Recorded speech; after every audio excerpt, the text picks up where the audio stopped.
We made an unbelievable mistake in the last 6 months. In fact, I've done a lot of research on this. The lockdowns will go down as one of the worst decisions ever made in the history of our country, bar none.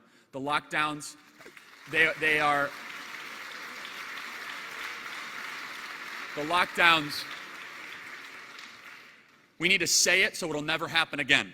I'm going to say some things that some people might deem controversial, but whatever. The lockdowns are a luxury of the rich. If you have money, you can survive a lockdown. If you don't, you have to fight and barely get by.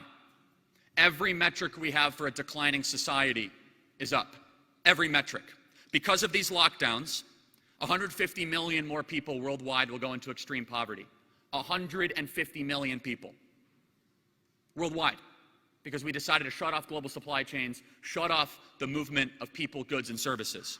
15,000 scientists just signed the Barrington Declaration that said the lockdowns are the greatest threat to human health.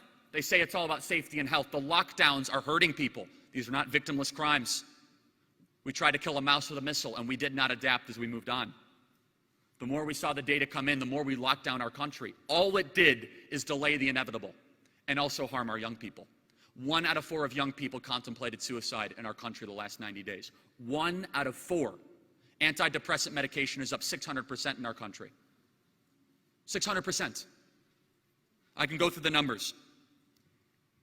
40% of U.S. adults reported struggling with mental health, up from 6% last year. U.S. Army suicides have increased 30% during the pandemic compared to 2019. The CDC, because of concerns about the Chinese coronavirus, estimated 41% of U.S. adults had delayed urgent medical care.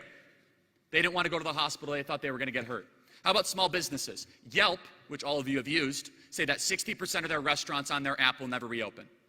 60%. Who owns small businesses? Who owns these restaurants? All of you guys out here. You guys know how hard it is. You have to deal with the city, the local, the county government, convince people to come back in. The backbone of the American entrepreneurial experiment are middle-class people taking a small risk that have 5 to 10 employees, and we crushed them. And what happened to the ruling class in this country? Jeff Bezos is richer than he ever has been.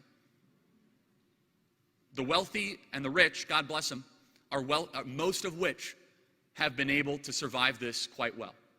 It is the collectivist class that has been calling the shots in this country that hurt the little guy through these lockdowns. And they say, well, it's to stop the spread. That's a lie. Never would you ever be able to stop the spread. You're just delaying the inevitable. You could temporarily slow it, you could temporarily stunt it, but it gave people false confidence in something that actually hurt real human beings. And how about our generation? As I mentioned, 52% of my generation is now living at home with their parents, up from 37% last year. 52%. Again, I'm not trying to attack people that are living at home with their parents. Some people have no choice. They have no financial choice. So we have a generation that the average student loan debt per borrower is $31,000 per borrower, that then graduates college with very little to any skill, most times, and I'm happy to build out the whole college issue, to then enter a country where we tell them, just go work harder. Go work harder. Oh, I'm sorry, we shut down the country the last 9 months. And what we are playing with right now in Western society, if we do not fully reopen our economies and fully reopen our schools, will be irreparable damage to the backbone of our republic that will only give license to a socialist demagogue to get power.